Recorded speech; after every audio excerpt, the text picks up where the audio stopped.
Alam nyo bang ang pera ay hindi nakakatanggal ng problema?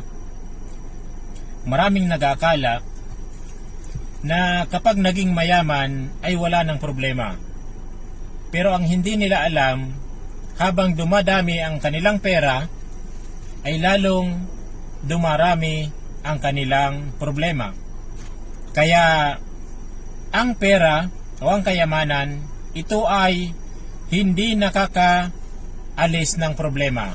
Ito ay nagbibigay lamang ng dagdag kasiyahan. Kasi kung ang kayamanan ay nakakaalis ng problema, di sana yung mga mayayaman wala na silang problema.